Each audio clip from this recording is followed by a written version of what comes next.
সমাজে চামড়ার মূল্য রাখা।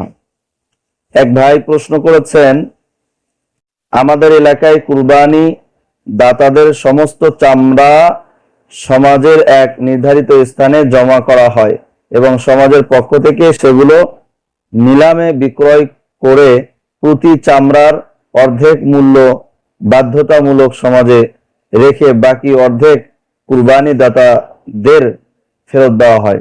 সমাজে যা রাখা হলো তা সঠিক খাতে ব্যয় হয় কিনা সেটাও জানা সম্ভব হয় না। এখন প্রশ্ন হলো, সমাজপতিদের জন্য এভাবে চামড়ার মূল্যের একাংশ বাধ্যতামূলক রেখে দেওয়া জায়েজ হবে কিনা, আর এমন সমাজপতিদেরকে চামড়ার মূল্য ব্যয় করার জিম্মাদারি দেওয়া কুরবানি দাতাদের জন্য বৈধ হবে কি না।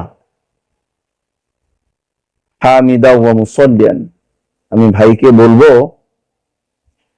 সমাজপতিদের জন্য উল্লেখিত নিয়মে চামড়ার মূল্য রেখে দেওয়া কোনো ক্রমেই জায়েজ হবে না, বরং সম্পূর্ণরূপে হারাম হবে। আর কুরবানি দাতাদের জন্য এমন লোককে চামড়ার মূল্য ব্যয় করার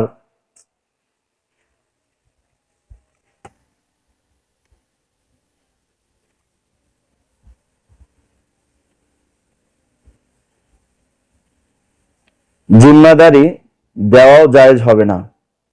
যে ব্যক্তি হারাম হালালের পরোয়া করে না, বর্তমানে অধিকাংশ সমাজপতিরা যেহেতু হারাম হালালের পরোয়া করে না, ইল্লা মা শা আল্লাহ, সেহেতু তাদেরকে এই জিম্মাদারি দেওয়া বৈধ হবে না। যে চামড়ার মূল্যের অর্ধেক আপনারা ফকির মিসকিনদের মাঝে বন্টন করে দিবেন আর অর্ধেক আমরা নিজেরা বন্টন করব, বরং সম্পূর্ণ নিজেরাই বন্টন করবে।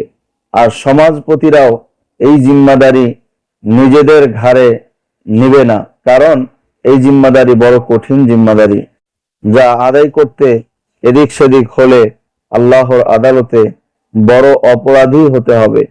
কেননা এই টাকা হলো সমাজের সমস্ত গরিবের টাকা, সুতরাং এর মধ্যে খেয়ানত হলে সমস্ত গরিবের হক নষ্ট করা হবে, যা মারাত্মক ধরনের কবিরা গুনাহ। তাই সমাজপতিদের জন্য প্রত্যেক কুরবানি দাতাকে তার কুরবানির চামড়ার পরিপূর্ণ